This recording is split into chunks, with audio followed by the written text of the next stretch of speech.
Price the lord. ಚೆನ್ನಾಗಿದ್ದೀರಾ? ಹಬ್ಬ ಎಲ್ಲ ಆಯಿತಾ? ಹಬ್ಬ ಎಲ್ಲ ಮಾಡಲಿಲ್ಲ? ಮಾಡಿದರೆ ಪ್ರೈಸ್ ದ ಲಾರ್ಡ್. ಹಲ್ಲೆಲೂಯಾ. ಯೇಸು ಎದ್ದಿದ್ದಾರೆ, ನೀವು ಕೂಡ ಎದ್ದೇಳಬೇಕು ತಾನೆ. Price the lord. Hallelujah, hallelujah, hallelujah. ಯೇಸುವೆ ಸ್ತೋತ್ರ, ಯೇಸುವೆ ವಂದನೆ, ಯೇಸುವೆ ಆರಾಧನೆ. ಪ್ರಕಟಣಾ ಪುಸ್ತಕದಲ್ಲಿ ಅಧ್ಯಾಯ 1 ವಾಕ್ಯ 18 ನಾವು ನೋಡುವಾಗ, ಪ್ರಕಟಣಾ ಪುಸ್ತಕ ರೆವಲ್ಯೂಷನ್ ಚಾಪ್ಟರ್ 1 ವರ್ಸಸ್ 18 ಅಲ್ಲಿ ನಾವು ನೋಡ್ತೇವೆ ದೇವರ ವಾಕ್ಯ, ಸದಾ ಜೀವಿಸುವವನು ಆಗಿದ್ದೇನೆ, ಮರಣ ಹೊಂದಿದ್ದೇ ನಿಜ, ಆದರೆ ಈಗ ನೋಡು ಈಗ ಯುಗ ಯುಗಾಂತರಕ್ಕೂ ಜೀವಿಸುವವನಾಗಿದ್ದೇನೆ. ಆಮೇಲೆ ಮೃತ್ಯುವಿನ ಮತ್ತು ಮೃತ್ಯುಲೋಕದ ಬೀಗದ ಕೈಗಳು ನನ್ನಲ್ಲಿದೆ. Price the lord. ಹಲ್ಲೆಲೂಯಾ. ಪ್ರಿಯ ಸಹೋದರ ಸಹೋದರಿ, ದೇವರ ವಾಕ್ಯ ಹೇಳ್ತಾ ಇದೆ, ಇದು ನೋಡು ನಾನು ಸದಾ ಜೀವಿಸುವ ದೇವನಾಗಿದ್ದೇನೆ. ಮರಣ ಹೊಂದಿದ್ದೆ ನಿಜ, ಆದರೆ ನಾನೀಗ ಎದ್ದು ಬಂದಿದ್ದೇನೆ. ಪ್ರಿಯ ಸಹೋದರ ಸಹೋದರಿ, ಯೇಸು ಸಮಾಧಿಯಲ್ಲೇ ಉಳಿದಿದ್ದರೆ ನಾವು ಬಂದು ಆರಾಧನೆ ಮಾಡುವಂಥ ಕಾರ್ಯ ಇರಲಿಲ್ಲ, ಬೇಕಾಗಿರಲಿಲ್ಲ. ಯೇಸು ಸಮಾಧಿಯಲ್ಲಿ ಇಲ್ಲ. Praise the lord. ಅವರೇನಾಗಿದ್ದಾರೆ? ಎದ್ದು ಬಂದಿದ್ದಾರೆ. Praise the lord. ಎದ್ದು ಬಂದಿದ್ದಾರೆ. ಯಾಕೆ ಗೊತ್ತಾ? ಯಾರೆಲ್ಲ ಅವರಲ್ಲಿ ವಿಶ್ವಾಸ ಇಡ್ತಾರೋ, ಯೇಸು ಸತ್ತು ಪುನರುತ್ಥಾನರಾಗಿದ್ದಾರೆ ಅಂತೇಳಿ ಯಾರೆಲ್ಲ ವಿಶ್ವಾಸ ಇಡ್ತಾರೋ ಅವರಲ್ಲಿ ವಾಸ ಮಾಡಲಿಕ್ಕಾಗಿ ಯೇಸು ಕಾಯ್ತಾ ಇದ್ದಾರೆ. Price the lord. Hallelujah, hallelujah. ಈ ಒಂದು ಘಟನೆ ನಾನು ಹೇಳಿದ್ದೆ, ಎಲ್ಲಿ ಹೇಳಿದ್ದೇನಂತ ನೆನಪಿಲ್ಲ. ಒಮ್ಮೆ ಎಲ್ಲ ಮತದವರು, ಎಲ್ಲ ಜಾತಿ ಜನಾಂಗಗಳು ಅವರು ನಿಜವಾಗ್ಲೂ ಇದನ್ನು ಪೇಪರಲ್ಲಿ ಓದಿದಂಥ ವಿಷಯ, ಯಾರೋ ಒಬ್ಬರು ಹೇಳಿದಂಥ ವಿಷಯ ಕೂಡ ಕೇಳಿಸ್ಕೊಂಡಿದ್ದೀನಿ. ಅವ್ರು ಹೇಳ್ತಾಯಿದ್ರು ಯಾವ ರೀತಿ ಅಂದರೆ, ಎಲ್ಲರಿಗೂ ಕೂಡ ಪವಿತ್ರ ಸ್ಥಳಗಳಿದೆ, ಅವರವರ ಪುಣ್ಯಕ್ಷೇತ್ರಗಳು ಅಂತ ಏನು ಹೇಳ್ತೀವಿ ಅದಿದೆ. ಸೊ ಎಲ್ಲರೂ ಕೂಡ ಬಂದು ಒಂದು ಕೋರ್ಟಲ್ಲಿ ಅವ್ರು ಕೇಳ್ಕೊಳ್ತಾರೆ, ನಮ್ಮ ನಮ್ಮ ಪುಣ್ಯಕ್ಷೇತ್ರಗಳಿಗೆ ನಾವು ಹೋಗಿ ನೋಡ್ಕೊಂಡು ಬರಬೇಕು, ಆದರೆ ಅಷ್ಟು ಹಣ ನಮಗೆ ಆಗಲ್ಲ, ಕಷ್ಟ ಆಗುತ್ತೆ.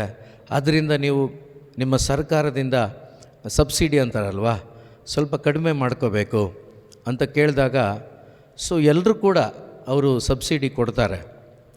ಆದರೆ ಕ್ರೈಸ್ತರು ಹೋಗಿ ನಮಗೂ ಕೂಡ ಜೆರುಸಲೇಮ್ಗೆ ಹೋಗಬೇಕು, ಯೇಸು ಓಡಾಡಿದಂಥ ಸ್ಥಳಗಳನ್ನು ನೋಡಬೇಕು, 5 ರೊಟ್ಟಿ 2 ಮೀನು ಹಂಚಿದ ಸ್ಥಳವನ್ನು ನೋಡಬೇಕು, ಅವರ ಕಲ್ವಾರಿಯ ಆ ಜಾಗವನ್ನು ಹೋಗಿ ಒಂದು ಸರಿ ಭೇಟಿಯಾಗಿ ಬರಬೇಕು, ಅವ್ರು ನಡೆದಾಡಿದ ಜಾಗದಲ್ಲಿ ನಾವು ನಡಿಬೇಕು ಅಂತ ಆಸೆಪಟ್ಟು ನಮಗೂ ಕೂಡ ಸ್ವಲ್ಪ ಸಬ್ಸಿಡಿ ಕೊಡಿ ಅಂತೇಳಿ ಕೇಳಿದಾಗ ಆ ಜಡ್ಜ್ ಹೇಳಿದ್ರಂತೆ, ನೀವು ಅಲ್ಲಿ ಹೋಗಿ ನೋಡಲಿಕ್ಕೆ ಆ ಸಮಾಧಿಯಲ್ಲಿ ಯೇಸುನೇ ಇಲ್ವಲ್ಲ, ಅವ್ರು ಎದ್ದು ಬಿಟ್ಟಿದ್ದಾರೆ, ಮತ್ತು ನಿಮ್ಗೆ ಯಾಕೆ subsidy? Price the lord. Hallelujah. ಇವತ್ತು ಪ್ರಿಯ ಸಹೋದರ ಸಹೋದರಿ, ನಿಜವಾಗ್ಲೂ ನಮ್ಮ ಅಂತರಂಗದಲ್ಲಿ ಈ ಸತ್ಯ ನಮಗೆ ಗೊತ್ತಾದರೆ ನಾವು ಯೇಸುವನ್ನು ಎಲ್ಲೂ ಹುಡುಕಲ್ಲ, ಯೇಸುವನ್ನು ಇಲ್ಲೇ ಹುಡುಕ್ತೇವೆ ನಾವು. Price the lord. ಹಲ್ಲೆಲೂಯಾ. ಯೇಸುವನ್ನು ಎಲ್ಲಿ ಹುಡುಕ್ತೀವಿ? ಇಲ್ಲೇ ಹುಡುಕ್ತೀವಿ ನಾವು. ಇದನ್ನು ಯೇಸು ಸ್ವಾಮಿ ಭಾಳ ಒತ್ತಿ ಒತ್ತಿ ಹೇಳ್ತಾ ಬಂದರು. ಬೋಧನೆ ಮಾಡುವಾಗ, ಅಂತಿಮ ದಿನಗಳಲ್ಲಿ ಬೋಧನೆ ಮಾಡುವಾಗ ಯೇಸು ಬಹಳ ಒತ್ತಿ ಹೇಳ್ತಾಯಿದ್ರು. ಏನಂತ? ನನ್ನನ್ನು ಹಿಡ್ಕೊಳ್ತಾರೆ, ನನ್ನನ್ನು ಹೊಡೆದು ಸಾಯಿಸ್ತಾರೆ, ಆದರೆ ನಾನು 3ನೇ ದಿವಸ ಎದ್ದು ಬರ್ತೇನೆ. Price the lord. Hallelujah. So ನಿಜವಾಗ್ಲೂ ನಾವೆಷ್ಟು ಭಾಗ್ಯವಂತರು ಅಂದರೆ, ಅವರು ನೋಡಿ ಕೇಳಿಸ್ಕೊಂಡ್ರು, ಜೊತೆ ಓಡಾಡಿದವರು ಅವರೆಲ್ಲ, ಜೊತೆ ಇದ್ದವರು ಅವರೆಲ್ಲ ಕೇಳಿಸ್ಕೊಂಡ್ರು ಕೂಡ ಅದನ್ನು ಅವ್ರು ನಂಬಲಿಲ್ಲ, ಅದನ್ನು ಅವರು ವಿಶ್ವಾಸಿಸಲಿಲ್ಲ. ಇದನ್ನು ನಾವು ನೋಡ್ತೇವೆ 24ನೇ ಅಧ್ಯಾಯದಲ್ಲಿ ಲೂಕನ ಶುಭ ಸಂದೇಶದಲ್ಲಿ ವಾಕ್ಯ 1ರಿಂದನೇ ಓದೋಣ.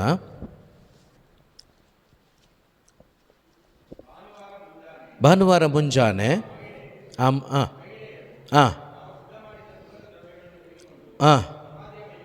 Okay, price the lord. Hallelujah. ಅಂದರೆ ಇದರ ಅರ್ಥ ಏನು? ಆ ಸಮಾಧಿ ಹತ್ರ ಇವರು ಬರ್ತಾ ಇದ್ದಾರೆ, ಈ ಹೆಣ್ಣು ಮಕ್ಕಳು, ಮಗ್ದಲದ ಮರಿಯ, ಇನ್ನೊಂದು ಮರಿಯ, ಇವರೆಲ್ಲ ಸೇರಿಕೊಂಡು ಸಮಾಧಿ ಹತ್ರ ಬರ್ತಿದ್ದಾರೆ. ಏನಕ್ಕೆ ಬರ್ತಾಯಿದ್ದಾರೆ ಸಮಾಧಿ ಹತ್ರ? ಆ ತೈಲವನ್ನೆಲ್ಲ ತಗೊಂಬಂದು ಹಚ್ಚಲಿಕ್ಕೆ ಬಂದಿದ್ದಾರೆ. ಅಂದರೆ ಯೇಸುವಿನ ಬೋಧನೆ, ಯೇಸುವಿನ ಮಾತುಗಳು ಅವರಿಗೆ ಸರಿಯಾಗಿ ಅರ್ಥ ಆಗಲಿಲ್ಲ. 16ನೇ ಅಧ್ಯಾಯದಲ್ಲೂ ಕೂಡ ಇದನ್ನೇ ನಾವು ನೋಡ್ತೇವೆ. ಪೇತ್ರ ಯೇಸುವನ್ನು ಸೈಡಿಗೆ ಕರ್ಕೊಂಬಂದು ನೀವು ಸಾಯಲೇಬಾರ್ದು ಅಂತ ಹೇಳ್ತಾನಲ್ವಾ. ಯೇಸು ಚೆನ್ನಾಗಿ ಬೋಧನೆ ಮಾಡಿದರು, ಚೆನ್ನಾಗಿ ಹೇಳಿದ್ರಲ್ಲಿ ಏನಂತ, ನಾನು ಸಾಯ್ತೇನೆ, ಆದರೆ 3ನೇ ದಿವಸ ಪುನರುತ್ಥಾನ ಆಗ್ತೇನೆ. ಅದೇ ಪ್ರಕಾರ ಎಲ್ಲ ಬೋಧನೆಗಳಲ್ಲಿ ಕೊನೆ ದಿನಗಳಲ್ಲಿ ಹೇಳ್ತಾ ಬಂದರು. ಆದರೆ ಈ ಸ್ತ್ರೀಯರಿಗೆ ಅದು ಯಾವುದೂ ಹೋಗಲಿಲ್ಲ ಅಂತ ಕಾಣಿಸುತ್ತೆ. ಇವಾಗ ಅವರ ಸಂಪ್ರದಾಯದ ಪ್ರಕಾರ ಅವ್ರ ಹತ್ರ ಇರೋವಂಥ ಸುಗಂಧ ತೈಲವನ್ನು, ಎಣ್ಣೆಯನ್ನು ತಗೊಂಡೋಗಿ ಆ ಪಾರ್ಥಿವ ಶರೀರಕ್ಕೆ ಹಚ್ಚಿ ಮಲಗಿಸೋಣ ಅಂತ ಪ್ಲಾನ್ ಏನೋ ಇವ್ರದ್ದು ಗೊತ್ತಿಲ್ಲ. ಆದರೆ ಹೋಗಿ ನೋಡ್ತಾರೆ, ಆ ಕಲ್ಲು ಏನಾಗಿದೆ, ಉರುಳಿ ಹೋಗಿದೆ. ಹಲ್ಲೆಲೂಯ. ಪ್ರಿಯರೇ, ಈ ಆಕಾಶದ ಕೆಳಗೆ ಭೂಮಿಯ ಮೇಲೆ ಯೇಸುವನ್ನು ಬಂಧಿಸಲಿಕ್ಕೆ ಯಾರಿಗೂ ಸಾಧ್ಯವಿಲ್ಲ, ಯಾವ ಶಕ್ತಿಯೂ ಇಲ್ಲ. ಅದೇ ಪ್ರಕಾರ ನಿಮ್ಮಲ್ಲಿ ಯೇಸು ಇದ್ದಾಗ ನಿಮ್ಮನ್ನು ಕೂಡ ಸ್ಟಾಪ್ ಮಾಡಲಿಕ್ಕೆ ಯಾರಿಗೂ ಆಗಲ್ಲ. Praise the lord. Hallelujah. So ನೋಡ್ತಾ ಇದ್ದಾರೆ, ಕಲ್ಲು ಉರುಳಿದೆ. ಸೊ ಮುಂದೆ ಓದೋಣ ಅದನ್ನು. ಹಾಂ ಹಾಂ ಹಾಂ ನೋಡಿ, ಅಲ್ಲಿ ಯೇಸುವಿನ ಬಟ್ಟೆ ಇದೆ, ಯೇಸು ಇಲ್ಲ. Praise the lord. Hallelujah. So Yesu ಇಲ್ಲ, ಅಲ್ಲಿ ಬಟ್ಟೆ ಇದೆ, ಯೇಸು ಇಲ್ಲ. ಈಗ ದೇವದೂತರು ಅವರಿಗೆ ಕಾಣಿಸ್ಕೊಂಡಿದ್ದಾರೆ. ಕಾಣಿಸ್ಕೊಂಡು ಏನು ಹೇಳ್ತಿದ್ದಾರೆ ದೇವದೂತ ನೋಡಿ. ಹಾಂ ಓಕೆ. ಹಾಂ ಪ್ರೈಸ್ ದಿ ಲಾರ್ಡ್. ಜೀವಂತವಾಗಿರುವಂಥ ಯೇಸುವನ್ನು ಸತ್ತವರ ಮಧ್ಯೆ ಎಲ್ಲಿ ಹುಡುಕ್ತಾ ಇದ್ದೀರಾ?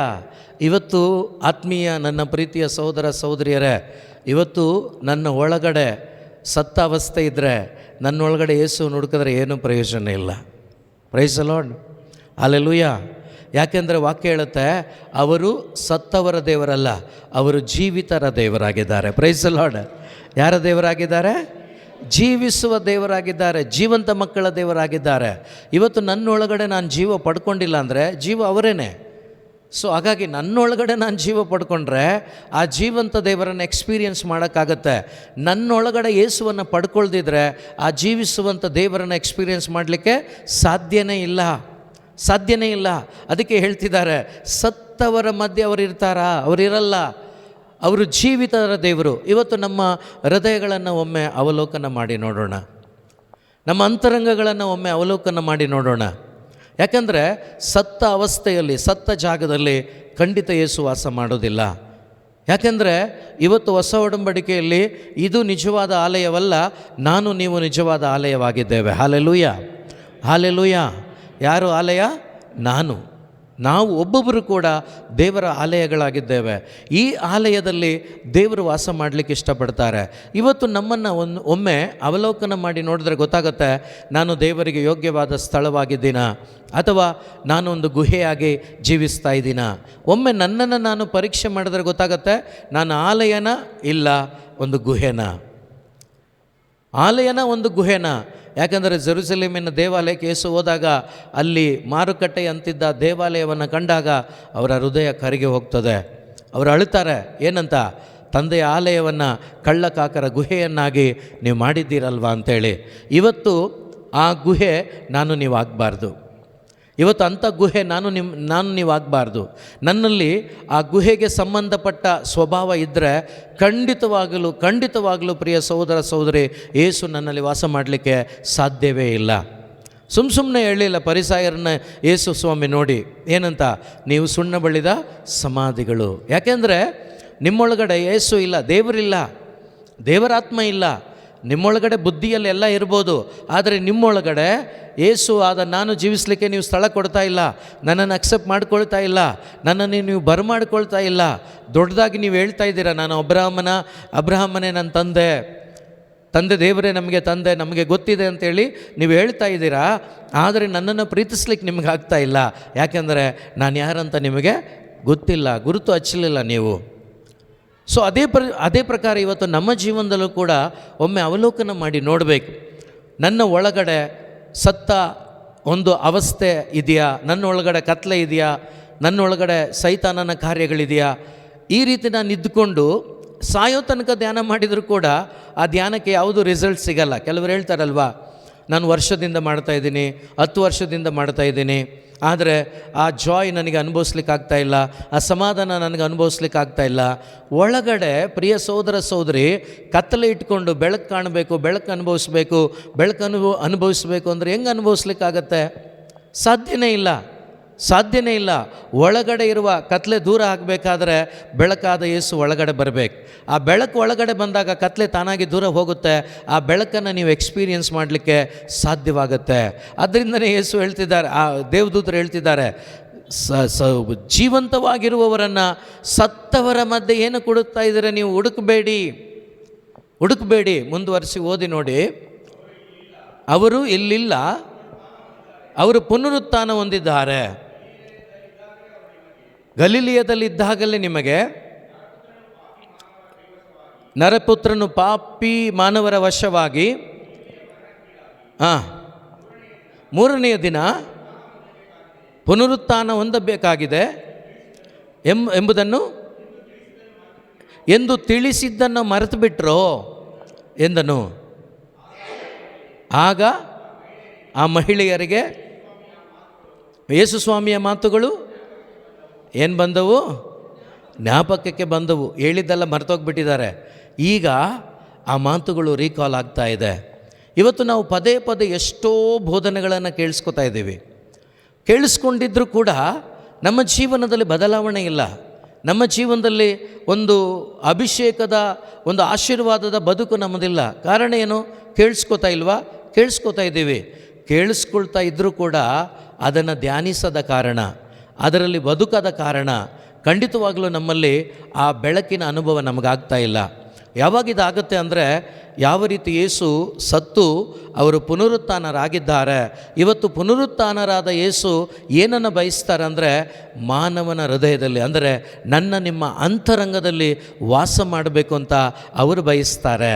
ಅವರು ಬಯಸ್ತಾ ಇದ್ದಾರೆ, ನಿಜ. ಅದು ನಿಜವಾಗಬೇಕಾದ್ರೆ ಏನು ಮಾಡಬೇಕು? ಅವರನ್ನು ನಾನು ಬರಮಾಡ್ಕೋಬೇಕು. ಆ ಪುನರುತ್ಥಾನರಾದ ಯೇಸುವನ್ನು ನಾನೇ ಬರಮಾಡ್ಕೋಬೇಕು.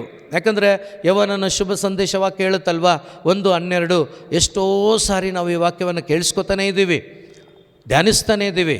ಈ ವಾಕ್ಯವನ್ನು ನಾವು ನಿಜವಾಗ್ಲೂ ಅನುಭವಿಸಬೇಕು ಪ್ರಿಯರೇ. ಬರೀ ಕೇಳಿಸ್ಕೊಳ್ಳೋದಲ್ಲ, ಈ ವಾಕ್ಯಗಳನ್ನು ನನಗೆ ಅಂಥೇಳಿ ನಾವು ಸ್ವೀಕಾರ ಮಾಡಿದಾಗ ಖಂಡಿತವಾಗ್ಲೂ ನನಗೆ ಆ ವಾಕ್ಯದ ಫಲವನ್ನು ಅನುಭವಿಸ್ಲಿಕ್ಕಾಗತ್ತೆ. ಇಲ್ಲಿ ನಿಜವಾಗ್ಲೂ ಯೇಸು ಪುನರುತ್ಥಾನರಾಗಿದ್ದಾರೆ. ಪುನರುತ್ಥಾನರಾದ ಯೇಸು ಯಾರಿಗೆಲ್ಲ ಸಿಗ್ತಾರೆ? ಯಾರೆಲ್ಲ ವಿಶ್ವಾಸಿಸ್ತಾರೋ, ಯಾರೆಲ್ಲ ಕೂಗಿ ಕರೀತಾರೋ, ಯಾರಿಗೆಲ್ಲ ದಾಹ ಇದೆಯೋ ಅವರೆಲ್ಲರೂ ಕರಿಬೋದು. ಅವರೆಲ್ಲರ ಹೃದಯದಲ್ಲಿ ಬಂದು ಯೇಸು ವಾಸ ಮಾಡ್ತಾರೆ. ಯಾಕೆಂದರೆ ಯೇಸು ಕ್ರೈಸ್ತರಿಗೆ ಮಾತ್ರ ಸತ್ತಿದ್ದಲ್ಲ, ಈ ಭೂಮಿಯಲ್ಲಿ ಇರುವ ಪ್ರತಿಯೊಂದು ಜಾತಿ ಜನಾಂಗದವರಿಗಾಗಿ, ಪ್ರತಿಯೊಬ್ಬ ಮನುಷ್ಯನಿಗಾಗಿ ಯೇಸು ತನ್ನ ಪ್ರಾಣವನ್ನು ಅರ್ಪಿಸಿದಂಥ ಯೇಸು ಈಗ ಯಾರು ಕರೀತಾರೋ, ಯಾರು ಹಂಬಲಿಸ್ತಾರೋ, ಯಾರು ಹುಡುಕ್ತಾರೋ ಎಲ್ರಿಗೂ ಸಿಗ್ತಾರೆ. ಯಾಕಂದರೆ ದೇವರು ಹೇಳ್ತಾರೆ, ಹುಡುಕುವವನಿಗೂ ಸಿಗ್ತೇನೆ ಅಂತೇಳಿ, ಹುಡುಕದವರಿಗೂ ಕೂಡ ಸಿಗ್ತೇನೆ ಅಂತ ವಾಕ್ಯ ಇದೆ. Price the lord. ಹಲ್ಲೆಲೂಯಾ. ಕೇಳಿಸ್ತಾ ಇದೆಯಾ? ಹುಡುಕದವರಿಗೂ ಕೂಡ ಸಿಗ್ತೀನಿ ಅಂತ ಹೇಳಿದ್ದಾರೆ. ಇನ್ನು ಹುಡುಕೋರಿಗೆ ಸಿಗ್ತಾರೋ ಇಲ್ವೋ? ಹಾಗಾದರೆ ನಮ್ಮಲ್ಲಿ ಆ ಜಾಯ್ ಇಲ್ಲ, ನಮ್ಮಲ್ಲಿ ಆನಂದ ಇಲ್ಲ, ಸಮಾಧಾನ ಇಲ್ಲ ಅಂದರೆ ಅರ್ಥ ಏನು? ನಾವು ಅವ್ರನ್ನ ಹುಡುಕ್ತಾ ಇಲ್ಲ, ಅವರಿಂದ ಬೇರೆ ಏನನ್ನು ಹುಡುಕ್ತಾ ಇದ್ದೀವಿ ಅಂತ ಅರ್ಥ. Price the lord. ಹಲ್ಲೆಲೂಯಾ. ನಿಜವಾಗ್ಲೂ ಅವರನ್ನು ಹುಡುಕುವವರಿಗೆ ಹೃದಯದಲ್ಲಿ ಕೊರತೆ ಇರೋದಿಲ್ಲ, ಸಮಾಧಾನಕ್ಕೆ ಕೊರತೆ ಇರೋದಿಲ್ಲ, ನೆಮ್ಮದಿಗೆ ಕೊರತೆ ಇರೋದಿಲ್ಲ. ಆ ಪರಲೋಕದ ಆನಂದ ಯೇಸುವೇ ಆಗಿದ್ದಾರೆ. ಆ ಯೇಸು ನಿನ್ನೊಳಗಡೆ ಇರುವಾಗ ನೀನು ನನಗೆ ಆನಂದ ಇಲ್ಲ ಅಂತ ಹೇಳೋಕ್ಕಾಗೋದೇ ಇಲ್ಲ. ಆನಂದ ಒಳಗಡೆ ಇದ್ದಾರೆ, ಸಮಾಧಾನ ಒಳಗಡೆ ಇದ್ದಾರೆ, ನೆಮ್ಮದಿ ಒಳಗಡೆ ಇದ್ದಾರೆ, ಸಹನೆ ಒಳಗಡೆ ಇದ್ದಾರೆ, ಪ್ರಾಮಾಣಿಕ ಒಳಗಡೆ ಇದ್ದಾರೆ. ಇದೆಲ್ಲದರ ಒಡೆಯ ಯೇಸುವೇ ಆಗಿದ್ದಾರೆ. ಆ ಯೇಸು ನಿನ್ನೊಳಗಡೆ ನೀನು ಬರಮಾಡಿಕೊಂಡಾಗ ಇದು ಯಾವುದಕ್ಕೂ ಕೊರತೆ ಇರಬಾರ್ದಲ್ವಾ? ಒಂದು ವೇಳೆ ಕೊರತೆ ಆಗ್ಬೋದು, ಆದರೆ ಆ ಕೊರತೆಯಾಗಿ ಉಳಿಯೋದಿಲ್ಲ. ಆ ಕೊರತೆಯನ್ನು ನೀಗಿಸ್ತಾರಲ್ವ ಯೇಸು. Hallelujah, hallelujah, hallelujah. ಯೇಸುವೇ ಸ್ತೋತ್ರ. 1:12 ಓದೋಣ. ಕೆಲವರಾದರೂ, ಎಲ್ರಿಗೂ ಅವಕಾಶ ಇದೆ, ಆದರೆ ಕೆಲವರು ಅವರನ್ನು ಬರಮಾಡಿಕೊಂಡ್ರು. ಆದರೆ ಇಲ್ಲಿ ಕುಳಿತಿರುವ ನೀವು ಯಾರೂ ಕೂಡ ಕೆಲವರಾಗಬೇಕು, ಬೇರೆಯವ್ರ ಥರ ಆಗಬಾರ್ದು. ಯಾಕಂದರೆ ಕೆಲವರಾದರೂ ನೀವಾಗಬೇಕು. ನಿಮ್ಮ ಪ್ರತಿಯೊಬ್ಬರ ಹೃದಯದ ಮನದಾಸೆ ದಾಹ ಒಂದೇ ಆಗಬೇಕು. ಆ ಕೆಲವರು ನಾನು ಯೇಸುವನ್ನು ಬರಮಾಡ್ಕೊಳ್ತೇನೆ. ಪಕ್ಕದಲ್ಲಿರೋರ ಬಗ್ಗೆ ಚಿಂತೆ ಮಾಡಬೇಡಿ. ಇಲ್ಲಿ ನಾನು ಯೇಸುವನ್ನು ಬರಮಾಡ್ಕೊಳ್ತೇನೆ. ಕೆಲವರು ಏನು ಮಾಡ್ತಾರೆ ಗೊತ್ತಾ, ಇಲ್ಲಿ ಕೂತ್ಕೊಂಡು ಧ್ಯಾನ ಮಾಡ್ತಿರ್ತಾರೆ. ಇವರು ಯೇಸುವೆ ನನಗೆ ನೀವು ಬೇಕು ಅಂತ ಕೇಳಲ್ಲ. ನಮ್ಮ ಮನೆಯಲ್ಲಿ ನನ್ನ ಗಂಡ ಸರಿಯಿಲ್ಲ, ಹೆಂಡತಿ ಸರಿಯಿಲ್ಲ, ಅವರಲ್ಲಿ ಬನ್ನಿರಿ ಅಂತ ಕೇಳ್ತಾ ಇರ್ತಾರೆ. ಮೊದಲು ನಾನು ಪಡ್ಕೊಳ್ಳೋಣ. Praise the lord, hallelujah. ನನ್ನೊಳಗಡೆ ಅವ್ರು ಬಂದ ಮೇಲೆ ಆ ಬೆಳಕು ಅವರಿಗೆ ಖಂಡಿತ ನಾವು ಕೊಡಲಿಕ್ಕಾಗತ್ತೆ. ನನ್ನೊಳಗಡೆ ಕತ್ತಲೆ ಹೋದರೆ ಆ ಬೆಳಕು ನನ್ನಲ್ಲಿ ತುಂಬಿಕೊಂಡ್ರೆ ಆ ಬೆಳಕನ್ನು ಪಕ್ಕದಲ್ಲಿರೋರು ಅನುಭವಿಸ್ತಾರೆ ಕುಟುಂಬದಲ್ಲಿ.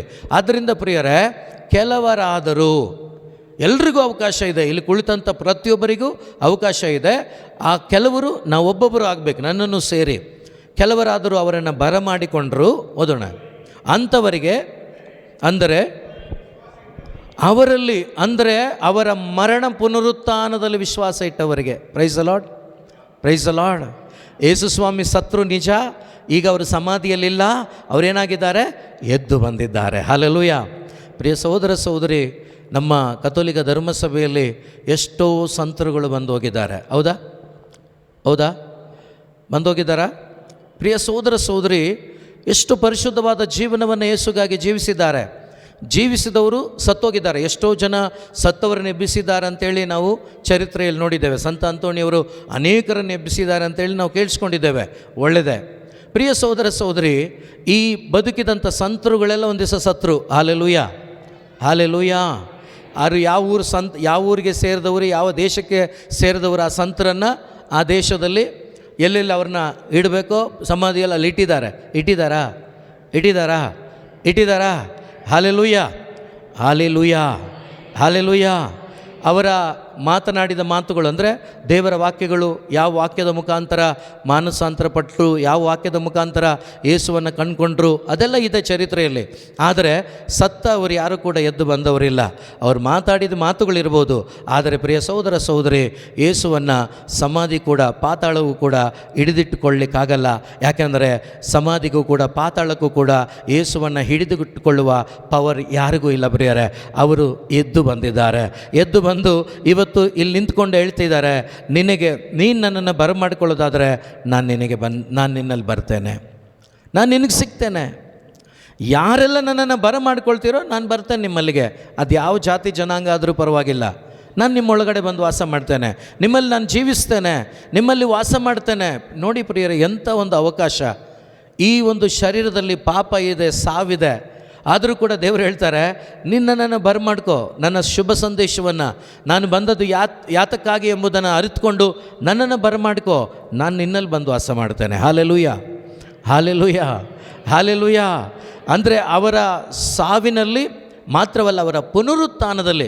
ಬರೀ ಸತ್ತೋಗ್ಬಿಟ್ಟಿದ್ದಿದ್ರೆ ಬೋಧನೆಯೂ ಬೇಕಾಗಿಲ್ಲ, ಈ ಧ್ಯಾನಕೂಟಗಳು ಬೇಕಾಗಿರಲಿಲ್ಲ, ಯಾವ ಪ್ರಾರ್ಥನೆಗಳು ಬೇಕಾಗಿರಲಿಲ್ಲ.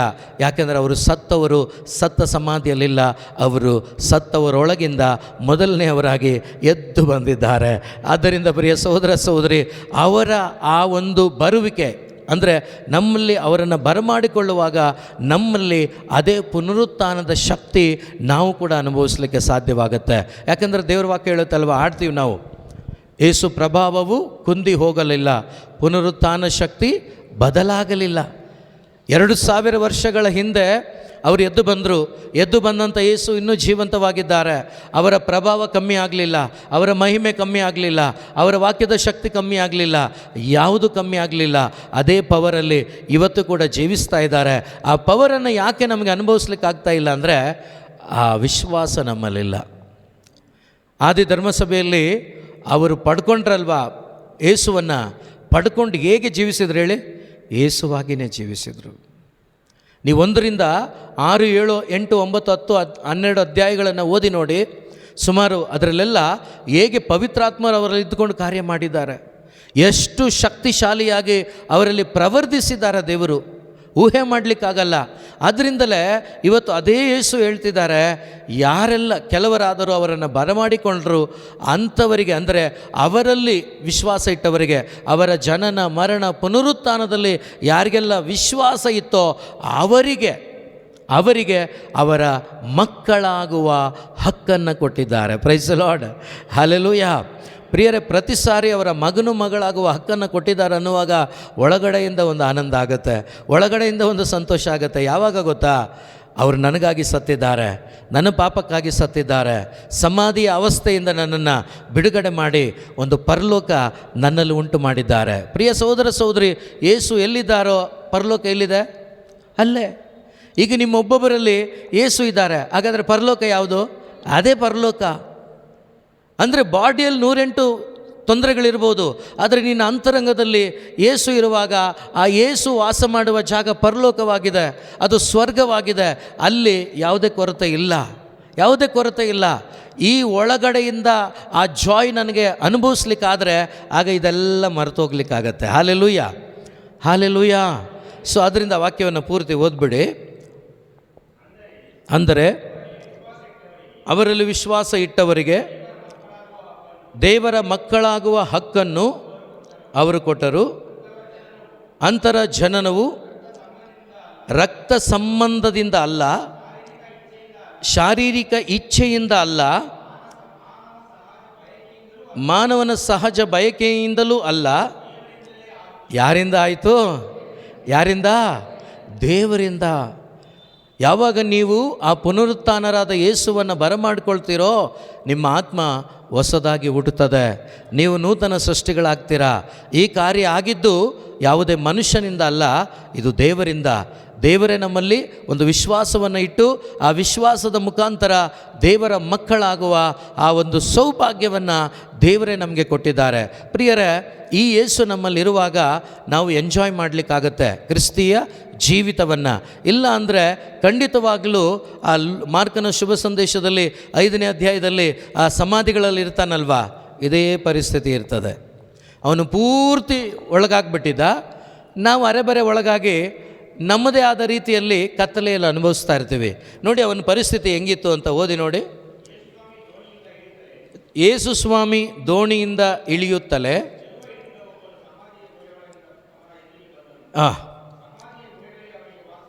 ಸಮಾಧಿಯ ಗುಹೆಗಳೇ ಅವನಿಗೆ ವಾಸಸ್ಥಳವಾಗಿತ್ತು. ಅವನನ್ನು ಬಂಧಿಸಲು ಯಾರಿಂದಲೂ ಆಗುತ್ತಿರಲಿಲ್ಲ. ಹಾಂ ಹಾಂ ಹಾಂ ಹಾಂ ನೋಡಿ, ಈ ಲೋಕದಲ್ಲಿ ಯಾರಿಗೆ ಯೇಸುವಿನ ಅನುಭವ ಇಲ್ವೋ, ಯಾರಿಗೆ ಪುನರುತ್ಥಾನರಾದ ಯೇಸುವಿನ ಪರಿಚಯ ಸಂಬಂಧ ಇಲ್ವೋ, ಹೆಚ್ಚು ಕಮ್ಮಿ ಇದೇ ಪರಿಸ್ಥಿತಿ. ಕಲ್ಲುಗಳಿಂದ ಹೊಡ್ಕೊಳ್ದೇ ಇರ್ಬೋದು, ಅವರಿಗೆ ಈ ಲೋಕದ ವ್ಯಾಮೋಹಗಳಲ್ಲೇ ಅವರಿಗೆ ಸುಖ ಸಂತೋಷ ಅದೇ. ಆದರೆ ಆ ಸಮಯದಲ್ಲಿ ಮಾತ್ರ. ಆದರೆ ಕೊನೆಗೆ ಅವರ ಪರಿಸ್ಥಿತಿ ಇನ್ನೂ ಮೋಸ. ಇವತ್ತು ನಮ್ಮಲ್ಲೂ ಕೂಡ ಅನೇಕ ಮಂದಿ ಇದೇ ರೀತಿ ಇದ್ದೀವಿ. ನಮ್ಮಲ್ಲಿ ಬೆಳಕಿದೆ ಅಂತ ತಿಳ್ಕೊಂಡು ಬದುಕ್ತಾ ಇರೋರು ಎಷ್ಟೋ ಮಂದಿ ಇದ್ದಾರೆ. ಈಗ ಚರ್ಚಿಗೆ ಬರ್ತಾರಲ್ವಾ, ಅವ್ರದ್ದೆಲ್ಲ ಆಲೋಚನೆ ಏನು ಗೊತ್ತಾ? ನಾನು ಚರ್ಚಿಗೆ ಬರ್ತೀನಿ, ರೊಟ್ಟಿ ರೂಪದಲ್ಲಿ ಯೇಸುವನ್ನು ಸ್ವೀಕರಿಸ್ತೀನಿ, ನಾನು ಪ್ರಾರ್ಥನೆ ಮಾಡ್ತೀನಿ, ನನ್ನಲ್ಲಿ ಯೇಸು ಇದ್ದಾರೆ. ಈ ರೀತಿ ತಪ್ಪಾದ ಅಭಿಪ್ರಾಯಗಳಲ್ಲಿ ನಿಜವಾದ ಕ್ರಿಸ್ತನ ಅನುಭವ ಇಲ್ಲದೆ ಬದುಕೋರು ಎಷ್ಟೋ ಮಂದಿ ಇದ್ದಾರೆ. ಗೊತ್ತಿಲ್ಲ ಅವರಿಗೆ. ಇಂಥವರ ಮಧ್ಯೆ ನಾವಿದ್ದೀವಿ. ಈಗ ನಾವು ನಿಜವಾಗ್ಲೂ ಆ ಜೀವಂತರಾದ ಯೇಸುವನ್ನು ಸ್ವೀಕಾರ ಮಾಡಿಕೊಂಡು ಮತ್ತೊಂದು ಯೇಸುವಾಗಿ ಬದುಕಿ ಅವರಿಗೆ ನಮ್ಮಲ್ಲಿ ನಾವು ಅನುಭವಿಸುತ್ತಿರುವಂಥ ಶುಭ ಸಂದೇಶದ ಆನಂದವನ್ನು ಹಂಚೋರಾಗಬೇಕು ನಾವು. ಯಾಕಂದರೆ ಈ ಥರ ಗುಹೆಗಳಲ್ಲಿರೋರು ನಮ್ಮ ಮನೆಗಳಲ್ಲೇ ಇದ್ದಾರೆ, ನಮ್ಮ ಪಕ್ಕದಲ್ಲೇ ಇದ್ದಾರೆ, ನಮ್ಮ ಒಟ್ಟಾರೆಗಳಲ್ಲಿದ್ದಾರೆ. ಎಷ್ಟೋ ಬಂಧನದಲ್ಲಿರೋರು, ಕತ್ಲೆಯಲ್ಲಿರೋರು ಖಂಡಿತವಾಗ್ಲೂ ಇದ್ದಾರೆ. ಪ್ರಿಯರೇ, ನಿಮ್ಮ ಪ್ರಕಾರ ನೀವು ಹೇಳಿ, ಕೈ ಮೇಲೆ ಮಾಡಿ ಬೇಕಾದರೆ ಹೇಳಿ, ಎಷ್ಟು ಮಂದಿಗೆ ನಿಜವಾಗ್ಲೂ ಶುಭ ಸಂದೇಶ ಅರ್ಥವಾಗಿದೆ ನಮ್ಮ ಧರ್ಮ ಕೇಂದ್ರಗಳಲ್ಲಿ? ನಮ್ಮ ಧರ್ಮ ಕೇಂದ್ರಗಳಲ್ಲಿ ನಿಜವಾದ ಶುಭ ಸಂದೇಶ ಎಷ್ಟು ಮಂದಿಗೆ ಅರ್ಥ ಆಗಿದೆ? ಎಷ್ಟು ಮಂದಿ ಪುನರುತ್ಥಾನರಾದ ಯೇಸುವನ್ನು ಹೃದಯದಲ್ಲಿ ಎಕ್ಸ್ಪೀರಿಯೆನ್ಸ್ ಮಾಡ್ತಾ ಇದ್ದಾರೆ ಅಂತ ನಿಮ್ಗೆ ಅನಿಸ್ತಾ ಇದೆ? ಕೆಲವರು ಅಷ್ಟೇ ಅಲ್ವಾ? ಹಾಗಾದರೆ ಯೇಸು ಬಂದಿದ್ದು ಕೆಲವರಿಗ, ಎಲ್ಲರಿಗಾಗಿನ? ಹಾಗಾದರೆ ಮಿಕ್ಕ ಕೆಲವರಿಗೆ ಯಾರು ಹಂಚಬೇಕು? ನಾನು ಹಂಚಬೇಕು. ಯಾವುದರ ಮುಖಾಂತರ? ಅದು ಬೋಧನೆ ಮುಖಾಂತರ ಆಗಿರ್ಬೋದು, ನನ್ನ ಜೀವಿತದ ಮುಖಾಂತರ, ಮ್ಯಾಕ್ಸಿಮಮ್ ನನ್ನ ಜೀವಿತದ ಮುಖಾಂತರ, ನನ್ನ ಎಕ್ಸ್ಪೀರಿಯನ್ಸ್ ಮುಖಾಂತರ, ನನ್ನ ಅನುಭವದ ಮುಖಾಂತರ ಅವರಿಗೆ ನಾನು ಹಂಚಬೇಕು. ಆ ಕಾರ್ಯವನ್ನು ದೇವರು ಕೊಟ್ಟಿದ್ದಾರೆ. ನೋಡಿ, ಇಲ್ಲಿ ಇಂಥ ಒಂದು ಪರಿಸ್ಥಿತಿಯಲ್ಲಿದ್ದಾನೆ ಮನುಷ್ಯ. ಎಷ್ಟು ಜನ ಹಿಡಿದರೂ ಕೂಡ ಹಿಡಿಯೋಕ್ಕಾಗ್ತಾ ಇಲ್ಲ, ಎಷ್ಟು ಜನ ಕಂಟ್ರೋಲ್ ಮಾಡಿದ್ರು ಕಂಟ್ರೋಲ್ ಆಗ್ತಾ ಇಲ್ಲ. ಆದರೆ ನಿಜವಾಗ್ಲೂ ನೋಡಿ, 6ನೇ ವಾಕ್ಯದಿಂದ ಓದಿ. ಯೇಸು ಸ್ವಾಮಿ ಹತ್ರ ಏನೂ ಬಂದಿಲ್ಲ, ದೂರದಲ್ಲಿ ಬರ್ತಾ ಇದ್ದಾರೆ, ಭಾಳ ದೂರ ಬರ್ತಾ ಇದ್ದಾರೆ ಯೇಸು ಸ್ವಾಮಿ. ಹಲ್ಲೆಲೂಯಾ. ನಾವು ಹೋಗಿ ಹಿಡ್ಕೊಂಡು ಹಗ್ ಮಾಡಿ ಅಲ್ಲಾಡಿಸಿ ಮೇಲೆ ಎತ್ತಿ ಕುಕ್ಕಿ ಏನೋ ಮಾಡ್ತೀವಿ, ಆದ್ರಲ್ಲೂ ಕೂಡ ನಮ್ಮದರಿಂದ ಏನೂ ಹೋಗಲ್ಲ ಅವರಿಗೆ. Praise the lord. ಅರ್ಥ ಆಯ್ತಾ ವಿಷಯ ಅಲ್ವಾ? ನಾವು ಹೋಗ್ತೀವಿ, ಹಗ್ ಮಾಡ್ತೀವಿ, ಐ ಲವ್ ಯು ಜೀಸಸ್ ಅಂತ ಹೇಳ್ತೀವಿ, ಗಾಡ್ ಬ್ಲೆಸ್ ಯು ಅಂತ ಹೇಳ್ತೀವಿ ಅಲ್ವಾ? ನಿಜವಾಗ್ಲೂ ನಮ್ಮಲ್ಲಿ ನಿಜವಾಗ್ಲೂ ಪುನರುತ್ಥಾನದ ಪವರ್ ನಿಜವಾಗ್ಲೂ ತುಂಬಿಕೊಂಡಾಗ, ಆ ಹಗ್ ಮಾಡುವಾಗ ಅವರಲ್ಲಿ ಸಪ್ಲೈ ಆಗಬೇಕು, ಪಾಸ್ ಆಗಬೇಕದು. ಯಾಕೆಂದರೆ ಅನೇಕ ಬೈಬಲ್ ಆಧಾರಗಳು ಅದಕ್ಕಿದೆ. ಯಾಕೆಂದರೆ ಎಲೀಷಾ ಇರಬೇಕು. ಎಲೀಷಾ ಸತ್ತು ಎಷ್ಟೋ ವರ್ಷಗಳಾಗಿದೆ. ಈ ಯಾರು ಮೊಹಾಬ್ಯರ ಯಾರೋ ಯುದ್ಧಕ್ಕೆ ಬರ್ತಾ ಇದ್ದಾರೆ, ಅಂದರೆ ಕಳ್ಳತನಕ್ಕೆ ಬರ್ತಾ ಇದ್ದಾರೆ, ದರೋಡೆಗೆ ಬರ್ತಾ ಇದ್ದಾರೆ. ಅವ್ರು ಬರುವಾಗ ದರೋಡೆ ಮಾಡೋಕ್ಕೆ ಬಂದುಬಿಟ್ರಲ್ಲ ಅಂಥೇಳಿ ಇವರೊಂದು ಡೆಡ್ ಬಾಡಿಯನ್ನು ಹೊತ್ಕೊಂಡು ಹೋಗ್ತಾ ಇರ್ತಾರೆ. ಡೆಡ್ ಬಾಡಿಯನ್ನು ಹೊತ್ಕೊಂಡು ಹೋಗ್ಬೇಕಾದ್ರೆ ಇವರು ಬಂದುಬಿಟ್ರಲ್ಲ ಅಂತ ಭಯಕ್ಕೆ ಅವರ ಬಾಡಿಯನ್ನು ಅಲ್ಲೇ ಬಿಡ್ತಾರೆ. ಅದೇನಾಗುತ್ತೆ, ಎಲೀಷನ ಆ ಬಾಡಿಗೆ ಟಚ್ ಆಗುತ್ತೆ. ಟಚ್ ಆದ ತಕ್ಷಣ ಅವನ ಜೀವಕ್ಕೆ ಬರ್ತಾನೆ. Praise the lord, praise the lord. ಇನ್ನು ಜೀವಂತ ದೇವರನ್ನು ಪಡ್ಕೊಂಡಿದ್ದೀವಿ ನಾವು. ಯೇಸು ಸ್ವಾಮಿ ನಮ್ಮಲ್ಲಿ ವಾಸ ಮಾಡ್ತಿದ್ದಾರೆ ಅಂತ ಹೇಳ್ತೀವಿ ನಾವು. ಆ ಪವಿತ್ರಾತ್ಮನ ಶಕ್ತಿ ನಮ್ಮಲ್ಲಿ ಇದೆ ಅಂತ ಹೇಳ್ತೀವಿ ನಾವು. ಹಾಗಾದರೆ ನಮ್ಮ ಮುಖಾಂತರ ಕೂಡ ಆ ಪವರ್ ಅರಿಬೇಕಲ್ವಾ? ನಮ್ಮ ಮುಖಾಂತರ ಅನೇಕರು ಅನುಭವಿಸ್ಬೇಕಲ್ವಾ? ಯಾಕೆ ಅದು ಆಗ್ತಾ ಇಲ್ಲ ಅಂದರೆ ಕಾರಣ ಬೇರೆಯವರಲ್ಲ, ನಾನೇ ಆಗಿದ್ದೇನೆ. Praise the lord, praise the lord. Hallelujah. ನೋಡಿ, ದೂರದಲ್ಲಿ ಬರುತ್ತಿದ್ದ ಯೇಸು ಸ್ವಾಮಿಯನ್ನು ಕಂಡು ಅವನು ಓಡಿ ಬಂದು ಯಾರಿಗೆ ಸಾಷ್ಟಾಂಗವರಿಗೆ? ಯಾರಿಗೆ? ನಿಜವಾಗ್ಲೂ ಯೇಸು ಸ್ವಾಮಿ ನಮ್ಮಲ್ಲಿ ವಾಸ ಮಾಡುವಾಗ ದೆವ್ವ ಬಂದು ಸಾಷ್ಟಾಂಗವಾಗಿ ಬೀಳ್ತದೆ. Hallelujah, hallelujah, hello, hallelujah, hallelujah. ನಾವೇನು ಮಾಡ್ತೀವಿ ಹೇಳೆ? 1 ಕಿಲೋಮೀಟ್ರ್ ವಾಪಸ್ ಓಡೋಗ್ಬಿಡ್ತೀವಿ ನಾವು. Praise the lord, hallelujah. ಆವಾಗ ಬೇರೆ ಒಬ್ಬರು ಬ್ರದರ್ ಬರಬೇಕು, ಹೀಲಿಂಗ್ ಪವರ್ ಇರೋ ಏನೋ ಡೆಲಿವರೆನ್ಸ್ ಪವರ್ ಇರೋ ಬ್ರದರ್ ಬರಬೇಕಾಗ. ಹಲ್ಲೆಲೂಯಾ. ಪ್ರಿಯರೇ, ನಿಮ್ಮಲ್ಲಿ ಯೇಸು ಇರಲಿ, ನಿಮ್ಮೊಳಗಡೆ ಯೇಸು ನಿಮ್ಮಲ್ಲಿ ಉರಿತಾ ಇರಲಿ, ಪವಿತ್ರಾತ್ಮನ ಬೆಂಕಿ. ಅದೆಂಥ ದೊಡ್ಡ ಸೈತಾನನು ಕೂಡ ನಿಮ್ಮನ್ನು ಟಚ್ ಮಾಡೋಕ್ಕಾಗೋದಿಲ್ಲ. ನಿಮಗೆ ಅಡ್ಡ ಬಿದ್ದ ಆರಾಧನೆ ಮಾಡಿ ಹೋಗ್ತಾನೆ ಅವನು ಬೇಕಾದರೆ. ಹಲ್ಲೆಲೂಯಾ.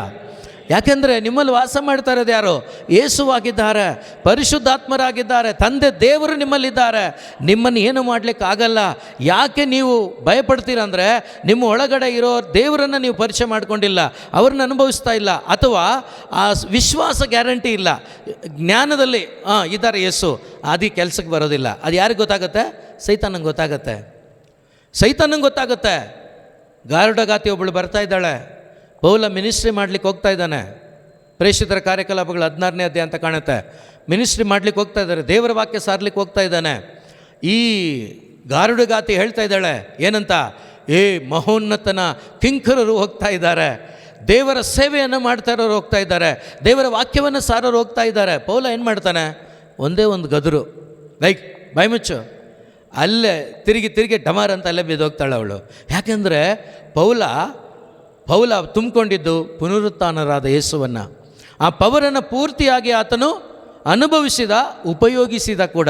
ಇವತ್ತು ನಿಜವಾಗ್ಲೂ ಪುನರುತ್ಥಾನರಾದ ಯೇಸು ನಿನ್ನಲ್ಲಿ ಜೀವಂತವಾಗಿ ಕಾರ್ಯ ಮಾಡುವಾಗ ನೀನು ಭಯಪಡೋದಿಲ್ಲ, ನೀನು ಹೆದರೋದಿಲ್ಲ. ಯಾಕೆಂದರೆ ಯೇಸು ಸತ್ತಿಲ್ಲ, ಯೇಸು ಜೀವಂತವಾಗಿದ್ದಾರೆ, ಅವರೆಲ್ಲೂ ಇಲ್ಲ. ಲೋಕಾಂತ್ಯದವರೆಗೆ ನಾನು ನಿನ್ನ ಜೊತೆ ಇರ್ತೀನಿ ಅಂತ ಹೇಳಿದ್ದಾರೆ. ಆ ಯೇಸು ನನ್ನ ಜೊತೆ ಇದ್ದಾರೆ. ಹಲ್ಲೆಲೂಯಾ. ಯಾರ ಜೊತೆ ಇದ್ದಾರೆ? ಜೋರಾಗಿ ಹೇಳಿ, ಯಾರ ಜೊತೆ ಇದ್ದಾರೆ? ನಿಮ್ಮ ಪಕ್ಕದಲ್ಲಿರೋರಿಗೆ ಹೇಳಿ, ಯೇಸು ನಿಮ್ಮ ಜೊತೆ ಇದ್ದಾರೆ. ಇನ್ನು ಜೋರಾಗಿ ಹೇಳಿ, ಯೇಸು ನಿಮ್ಮ ಜೊತೆ ಇದ್ದಾರೆ. Hallelujah, hallelujah, hallelujah, hallelujah. ನಿಮ್ಮ ಗಂಡ ಅಲ್ಲ, ನಿಮ್ಮ ಹೆಂಡತಿ ಅಲ್ಲ ನಿಮ್ಮ ಜೊತೆ ಇರೋದು, ನಿಮ್ಮ ಮಕ್ಕಳಲ್ಲ ನಿಮ್ಮ ಜೊತೆ ಇರೋದು. ಇವರು ಯಾರು ಪರ್ಮನೆಂಟ್ ಅಲ್ಲ. ಸಾವೇ ಇಲ್ಲದಂಥ ಯೇಸು ನನ್ನ ಜೊತೆ ನಿಮ್ಮ ಜೊತೆ ಇರ್ತಾರೆ. ಯಾಕೆಂದರೆ ಅವರಿಗೆ ಸಾವಿಲ್ಲ, ಅವರಿಗೆ ಸಾವಿಲ್ಲ. ಸಾವಿಲ್ಲದಂಥ ಯೇಸು ನನಗೆ ಹೇಳ್ತಾ ಇರೋದು, ನಾನು ನಿನ್ನ ಜೊತೆ ಇರ್ತೀನಿ. ಅವರಿದ್ದಾರೆ ಪ್ರಿಯರೇ, ಅವರಿರೋದ್ರಿಂದ ಭಯ ಇಲ್ಲ. ಆ ಒಂದು ಕನ್ವಿಕ್ಷನ್ ನಮಗಿರಬೇಕು, ಆ ಒಂದು ವಿಶ್ವಾಸ ನಮಗಿರಬೇಕು. ಇಲ್ಲಿ ನೋಡಿ, ಓದಿ ಜೋಸಬಣ್ಣ ಅದನ್ನು. ಹಾಂ ಹಾಂ ನನ್ನನ್ನು ನೋಡಿ ಹಂಗೆ ಹೇಳ್ಬೇಕಲ್ಲ. Praise the lord. ಹೇಳ್ಬೇಕಾ ಬೇಡ? ಹಲ್ಲೆಲೂಯಾ. ಸ್ಟೀಫನ್ ನೋಡಿ ಹೇಳ್ಬೇಕು, ದೆವ್ವ, ಏ ದೇವ್ರ ಮಗನೇ, ಹೌದಾ ಇಲ್ಲ? ಬರೀ ನಗುತ್ತಾ ಇದ್ದೀರಾ, ಏನು ಅರ್ಥ ಆಗ್ತಿದೆಯೋ ಗೊತ್ತಿಲ್ಲ. Price the lord. ಹಲ್ಲೆಲೂಯಾ. ಅವನು ಬಂದು ಹೇಳಬೇಕು ನಮ್ಮ ಹತ್ರ, ಏನಂತ ಇಲ್ಲಿ ನೋಡಿ, ಸ್ವಾಮಿ ಯೇಸುವೆ, ಪರಮೋನ್ನತ ದೇವರ ಪುತ್ರರೇ, ನಿಮಗೇಕೆ ನನ್ನ ಗೊಡವೆ? ಹಲ್ಲೆಲೂಯಾ. ನನ್ನ ಬಿಟ್ಬಿಡಪ್ಪ. ಹಲ್ಲೆಲೂಯಾ. ಯಾವಾಗ ಹೇಳ್ತಾನಂದರೆ, ನಿಮ್ಮೊಳಗಡೆ ಯೇಸು, ಜೀವಂತವಾದ ಯೇಸು, ಜೀವ ಸ್ವರೂಪನಾದ ದೇವರು, ಆತ್ಮ ಸ್ವರೂಪನಾದ ದೇವರು, ವಾಕ್ಯವಾದ ಯೇಸು ನಿಮ್ಮ ಒಳಗಡೆ ಕಾರ್ಯರೂಪದಲ್ಲಿ ಆ್ಯಕ್ಟಿವ್ ಆಗಿರುವಾಗ, ಐಡ್ಲಾಗಿರುವಾಗಲ್ಲ. ಐಡ್ಲಾಗಿರ್ತಾರ ದೇವರು ಯಾವಾಗ? ನಾವು ಅವ್ರನ್ನ ಐಡ್ಲ್ ಮಾಡಿದಾಗ. ಹೌದಾ? ಸಂತ ಪೌಲ್ರು ಹೇಳ್ಬಿಟ್ಟಿದ್ದಾರೆ, ನಿಮ್ಮಲ್ಲಿರುವ ಪವಿತ್ರಾತ್ಮರನ್ನು ಐಡ್ಲ್ ಮಾಡಬೇಡಿ, ನಿಶ್ಚೇತನಗೊಳಿಸಬೇಡಿ ಅಲ್ವಾ? ಸೊ ಐಡ್ಲ್ ಮಾಡೋದು ಬಿಡೋದು ಯಾರ ಕೈಲಿದೆ? ನಮ್ಮ ಕೈಲಿದೆ. ಉರಿಸೋದು ಬಿಡೋದು ಯಾರ ಕೈಲಿದೆ? ಅದು ನಮ್ಮ ಕೈಲಿದೆ. ನಿಮ್ಮಲ್ಲಿರುವ ಪವಿತ್ರಾತ್ಮರನ್ನು, ಯೇಸುವನ್ನು ನೀವು ಉರಿಯುವಾಗ ಈ ಕೆಲಸ ಆಗುತ್ತೆ. ಏನು ಗೊತ್ತಾ? ಅಪ್ಪ ಸ್ವಾಮಿ, ದೇವ್ರ ಮಗನೇ, ನನಗೆ ಒಡವೆ ನಿನಗೆ ಯಾಕಪ್ಪ, ಬಿಟ್ಬಿಡಪ್ಪ, ಅವರಲ್ಲೇನೋ ಮಾಡ್ಕೊಂಡು ಬದುಕ್ತೀನಿ ಅಂತ. ಆವಾಗ ನೀವು ಹೇಳ್ಬೋದು, ಹೇಯ್ ಗೆಟ್ ಔಟ್ ಅಂತೇಳಿ. ಹಲ್ಲೆಲೂಯಾ. ಆಗತ್ತಾ? ರೆಡಿ ಆಗಬೇಕು. ನಂಜನಗೂಡಲ್ಲಿ ಎಷ್ಟಿದಾವ ಗೊತ್ತಿಲ್ಲ. ಹಲ್ಲೆಲೂಯಾ. ಯೇಸುವೆ ಸ್ತೋತ್ರ. ನೀವು ಒಬ್ಬೊಬ್ಬರು ನಿಂತ್ಕೊಂಡು ಯೇಸುವಿನಲ್ಲಿ ಒಂದಾಗಿ ನಿಮ್ಮ ಹೃದಯದಲ್ಲಿ ಆತ್ಮನ ಅಭಿಷೇಕದಲ್ಲಿ ನೀವು ಹತ್ತಿ ಉರಿಯುವಾಗ ನೀವೊಬ್ಬೊಬ್ಬರು ಹೇಳಕ್ಕೆ ಶುರು ಮಾಡಿ ಎಲ್ಲ ಊರು ಬಿಟ್ಟು ಆಚೆ ಹೋಗಿರ್ತವೆ. ಹಲ್ಲೆಲೂಯಾ. ಅವೆಲ್ಲೆಲ್ಲಿ ಸೇರ್ಕೋಬೇಕೋ ಅಲ್ಲೆಲ್ಲಿ ಸೇರ್ಕೊಳ್ತವೆ. ಹಲ್ಲೆಲೂಯಾ. ನೀವು ಸ್ವತಂತ್ರರಾಗಿ ಯೇಸುವಿನ ಪುನರುತ್ಥಾನದ ಮಹಿಮೆಯನ್ನು ಅನುಭವಿಸ್ತಾ ಯಾವಾಗಲೂ ಕೂಡ ಹಾಡ್ತಾ ಬದುಕ್ಬೋದು. ಏನಂತ? ಪುನರುತ್ಥಾನರಾದರು ನಮ್ಮ ಯೇಸು ಕ್ರಿಸ್ತ. ಇವತ್ತಲ್ಲ, ಅವತ್ತೇ ಆಗಿದ್ದಾರೆ. ಇವತ್ತು ನೀವು ನಿಮ್ಮಲ್ಲಿ ಆಗಿಸ್ಕೊಂಡ್ರೆ ನೀವು ಇವತ್ತು ಆಡ್ಬೋದು, ನನ್ನಲ್ಲಿ ಯೇಸು ಪುನರುತ್ಥಾನರಾಗಿದ್ದಾರೆ, ನನ್ನಲ್ಲಿ ಯೇಸು ಜೀವಂತರಾದ ಯೇಸು ಜೀವಿಸ್ತಾ ಇದ್ದಾರೆ, ಅವರು ನನ್ನೊಂದಿಗಿದ್ದಾರೆ, ಇನ್ಮೇಲೆ ನನಗೆ ಭಯ ಇಲ್ಲ, ಕತ್ಲೆಗೆ ನನ್ನಲ್ಲಿ ಸ್ಥಳವಿಲ್ಲ, ಇವತ್ತು ನನ್ನಲ್ಲಿ ಬೆಳಕು ತುಂಬಿದೆ. ಅಂದರೆ ಯೇಸು ಬೆಳಕಾಗಿದ್ದವರು, ಬೆಳಕಾದ ಯೇಸು ನನ್ನಲ್ಲಿ ಬಂದು ಜೀವಿಸ್ತಾ ಇದ್ದಾರೆ, ನಾನು ಭಯ ಪಡೋದಿಲ್ಲ, ಧೈರ್ಯವಾಗಿ ಹೇಳೋಕ್ಕಾಗುತ್ತೆ. ಇವತ್ತು ಯಾಕೆ ಆಗ್ತಾ ಇಲ್ಲ ಅಂದರೆ ನಾವು ಮಾಡ್ತಾ ಇಲ್ಲ. Praise the lord. ಓದ್ಬಿಡಿ ಸ್ವಲ್ಪ.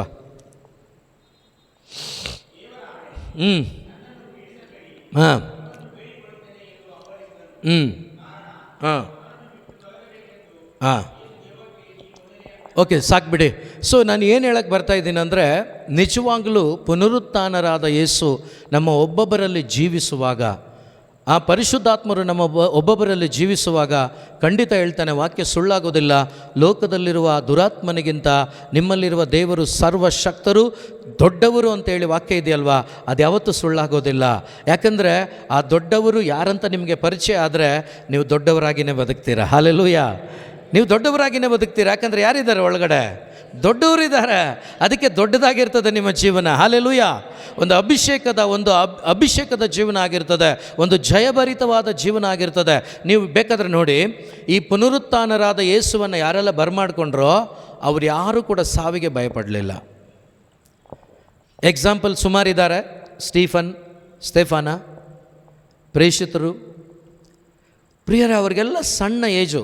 ಶಿಷ್ಯರು ಬಿಡಿ, ಈ ಸ್ಟೀಫನ್ ಎಲ್ಲ ಸಣ್ಣ ಏಜು. ಅವರಿಗೆ ಯೇಸು ನನಗಾಗಿ ಸತ್ತಿದ್ದಾರೆ ಅನ್ನುವ ಆ ಅರಿವು, ನನಗಾಗಿ ಪುನರುತ್ಥಾನರಾಗಿ ನನ್ನೊಳಗಡೆ ಅವರು ಜೀವಿಸ್ತಾ ಇದ್ದಾರೆ ಅನ್ನುವ ಅನುಭವ ಅವ್ರಿಗಾದ ಮೇಲೆ ಅವರಿಗೆ ಬದುಕೋದಲ್ಲ, ಸಾಯೋದೇ ಸಂತೋಷವಾಗಿತ್ತು. ಅವರಿಗೆ ಸಾಯೋದೇ ಸಂತೋಷವಾಗಿತ್ತು. ಇವತ್ತು ನಮ್ಮೆಲ್ಲರಿಗೂ ನನ್ನನ್ನು ಸೇರಿ ಬದುಕೋದು ಇಷ್ಟನಾ, ಸಾಯೋದು ಇಷ್ಟನಾ? ಯಾರದು ಹೇಳಿದ್ದು? Price the lord. ಹಲ್ಲೆಲೂಯಾ. ಸಾಯೋದಿಷ್ಟ? ಇದು ಏನೋ ದಂಕಣಿ ಕೋಟೆಗೆ ಬಾ ನೀನು. Price the lord. ಆಮೇಲೆ ಸಾಯಿ. ಹಲ್ಲೆಲೂಯಾ. ಯೇಸುವೆ ಸ್ತೋತ್ರ, ಯೇಸುವೆ ವಂದನೆ, ಯೇಸುವೆ ಆರಾಧನೆ. ಪ್ರಿಯ ಸಹೋದರ ಸಹೋದರಿ, ನಿಜವಾಗ್ಲೂ ನಮಗೆ ಭಾಳ ಸುಲಭವಾಗಿ ಓದ್ಕೊಂಡು ಹೋಗ್ಬಿಡ್ತೀವಿ. ಕಲ್ಲು ಹೊಡೆದು ಸ್ಟೀಫನ್ ಪ್ರಾರ್ಥನೆ ಮಾಡಿ ಸತ್ತ ಅಂತ ಸುಲಭವಾಗಿ ಒಂದು ನಿಮಿಷ ಕೂಡ ಆಗಲ್ಲ ಅದನ್ನು ಓದಲಿಕ್ಕೆ. ಆದರೆ ಆ ಜಾಗಕ್ಕೆ ಹೋಗಿ ನೋಡಿ ಒಂದು ಸ್ವಲ್ಪ. ಅವನ ಕಲ್ಲು ಹೊಡೆಸ್ಕೊಂಡಲ್ವಾ, ಆ ಜಾಗಕ್ಕೆ ಹೋಗಿ ಒಂದು ಸ್ವಲ್ಪ. ಹೆಂಗೆ ಹೋಗ್ತೀರಾ? ನಿಮ್ಮ ಅನುಭವದಲ್ಲೇ ಹೋಗಿ. ನಿಮ್ಮನ್ನು ಯಾರಾದರೂ ಸ್ಟೀಫನನ್ನು ಕಲ್ಲಿಂದ ಹೊಡೆದ್ರು, ನಿಮ್ಮನ್ನು ಯಾರಾದರೂ ಬೈದಿರ್ತಾರಲ್ವಾ, ಆ ಜಾಗಕ್ಕೆ ಹೋಗಿ ಒಂದು ಸಲ. ಅಲ್ಲಿ ನೀವು ತಗ್ಗಿಸ್ಕೊಂಡಿದ್ದೀರೋ ಅಥವಾ ಕ್ಷಮಿಸಿ ಪ್ರಾರ್ಥಿಸಿದ್ದೀರೋ ಒಂದು ಸ್ವಲ್ಪ ತಂದುಕೊಳ್ಳಿ ಮೈಂಡ್ಗೀಗ. ನಿಮ್ಮ ಯಜಮಾನನೋ ನಿಮ್ಮ ಹೆಂಡ್ತಿನೋ ನಿಮಗಿಷ್ಟ ಇಲ್ದವರೋ ಆ ಜಾಗದಲ್ಲಿ ಹೋಗಿ ಒಂದು ಸ್ವಲ್ಪ ಆಗಿರ್ತದೋ ಇಲ್ವೋ ಅನುಭವಗಳು, ಹೋಗಿ ಬನ್ನಿ, ಗೊತ್ತಾಗತ್ತೆ ಅವಾಗ ಅದರ ನೋವು, ಆ ಕಷ್ಟ ಏನು ಅಂತ. ಬಟ್ ಆ ಮನುಷ್ಯ ಮತ್ತೊಂದು ಯೇಸುವಾಗಿಯೇ ಬದುಕಿಬಿಟ್ಟ. ಮತ್ತೊಂದು ಯೇಸುವಾಗಿ ಇಡೀ ಪ್ರಪಂಚಕ್ಕೆ ನಾನು ಕೂಡ ಯೇಸು, ತಂದೆ ದೇವರಿಗೆ ಮಗ ಯೇಸು, ಆ ತಂದೆ ದೇವರ ಮಗನಾದ ಯೇಸುವಿಗೆ ನಾನು ಸಹೋದರ ಅಂತ ವಾಕ್ಯಗಳನ್ನು ಕೇಳಿಸ್ಕೊತಾ ಇದ್ದೀವಿ ಇತ್ತೀಚೆಗೆ ತುಂಬ. ಯೇಸು ಸ್ವಾಮಿ ಜ್ಯೇಷ್ಠ ಪುತ್ರ, ಆ ಪುತ್ರನ ಮುಖಾಂತರ ನಾವು ಕೂಡ ಯೇಸುವಿನ ಸಹೋದರರು ಆಗಿದ್ದೀವಿ ಅಂತ ಹೇಳಿ ಕೇಳಿಸ್ಕೊಂಡಿದ್ದೀವಿ. ಆ ಸಹೋದರರ ಪಟ್ಟಿಯಲ್ಲಿ ಸ್ಟೀಫನ್ ಬಂದ್ಬಿಟ್ಟ ಪ್ರಿಯರೇ. ಇವತ್ತು ನಾನು ನೀವು ಯಾವಾಗ ಬರೋದು? ಪ್ರಯತ್ನ ಮಾಡಿದ್ರೆ ಎಲ್ರಿಗೂ ಸಾಧ್ಯ, ಪ್ರಯತ್ನ ಇಲ್ಲ ಯಾರಿಗೂ ಸಾಧ್ಯ ಇಲ್ಲ. ಅವರೆಲ್ಲ ಪ್ರಯತ್ನ ಪಟ್ಟರು, ದಾಹವುಳ್ಳವರಾಗಿ ಬದುಕಿದರು, ಪ್ರಯತ್ನ ಪಟ್ಟರು, ಅದಕ್ಕೆ ತಕ್ಕಂತೆ ಅವ್ರ ಜೀವನವನ್ನು ಜೀವಿಸಿದರು. ನಿಜವಾಗಲೂ ಹಬ್ಬ ಮಾಡೋದಲ್ಲ, ಜೀವಿಸೋದು. ಪ್ರತಿ ವರ್ಷ ಹಬ್ಬ ಮಾಡ್ತಾನೆ ಇದ್ದೀವಿ, ಆದರೆ ಆ ಅದರಲ್ಲೂ ಬೇರೆ ಈಗ ಪುನರುತ್ಥಾನದ ಹಬ್ಬ ವೆರೈಟಿಯಾಗಿ ಆಗ್ತಾಯಿದೆ. ನಿಮ್ಮೂರಲ್ಲಿ ಹೆಂಗಾಯಿತೋ ನನಗೆ ಗೊತ್ತಿಲ್ಲ. ನಮ್ಮ ಕಡೆ ಈಗ ಕೆಳಗಡೆಯಿಂದ ಜಾಕ್ ಹಾಕಿ ಯೇಸುವನ್ನು ಮೇಲೆ ಎತ್ತುತ್ತಾ ಇದ್ದಾರೆ. ಯಾವ ಜಾಕು ಹಾಕಬೇಡಿ ನೀವು, ಅವರೇ ನಿಮ್ಮಲ್ಲಿ ಉದಯಿಸ್ತಾರೆ. ಹಲ್ಲೆಲೂಯಾ. ಅವ್ರನ್ನ ಜಾಕ್ ಹಾಕಿ ಎತ್ತೋದೇನು ಬೇಕಾಗಿಲ್ಲ, ಯಾಕಂದರೆ ಅವರು ಸತ್ತ ದೇವರಲ್ಲ, ಜೀವಂತ ದೇವರಾಗಿದ್ದಾರೆ. ಹಲ್ಲೆಲೂಯಾ. ಅವರನ್ನು ನಿಮ್ಮ ಒಳಗಡೆ ಜೀವಂತರನ್ನಾಗಿ ಮಾಡಿ, ನಿಮ್ಮ ಅಂತರಂಗದಲ್ಲಿ ಅವರನ್ನು ಜೀವಂತರಾಗಿ ನೋಡಿ. ಆಗ ನೀವು ಯಾವುದೂ ಉಪಯೋಗಿಸೋ ಅವಶ್ಯಕತೆ ಇಲ್ಲ, ಅವ್ರನ್ನ ನೀವು ಎತ್ತೋ ಅವಶ್ಯಕತೆ ಇಲ್ಲ, ಅವರೇ ಎದ್ದು ಹೇಳ್ತಾರೆ, ನಿಮ್ಮನ್ನು ಕೂಡ ಎತ್ಕೊಂಡೇ ಹೋಗ್ತಾರೆ. ಹಲ್ಲೆಲೂಯಾ. ಅಂಥ ಯೇಸುವಿನ ಮಕ್ಕಳು ನಾನು ನೀವು ಆಗಿದ್ದೇವೆ. ಬರೀ ಹಬ್ಬ ಮಾಡೋರಾಗಬಾರ್ದು, ನಾವು ಅವರನ್ನು ಅನುಭವಿಸೋರಾಗಬೇಕು. ಅವ್ರನ್ನ ಅನುಭವಿಸಿದರೆ ನಿಮ್ಮ ಗುರಿ ಏನೂ ಇರೋದಿಲ್ಲ, ನಿಮ್ಮ ಉದ್ದೇಶ ಏನೂ ಇರೋದಿಲ್ಲ. ನಿಮ್ಮ ಗುರಿ ಒಂದೇ ಆಗಿರ್ತದೆ, ನನಗೋಸ್ಕರ ಸತ್ತು ಪುನರುತ್ಥಾನರಾದ ಯೇಸುವಿಗಾಗಿ ಮಾತ್ರ ನಾನು ಬದುಕಬೇಕು ಅಂತೇಳಿ. ಯಾರು ಅನುಭವಿಸಿರ್ತಾರೋ ಅವರ ಗುರಿ ಆಗ್ತದೆ.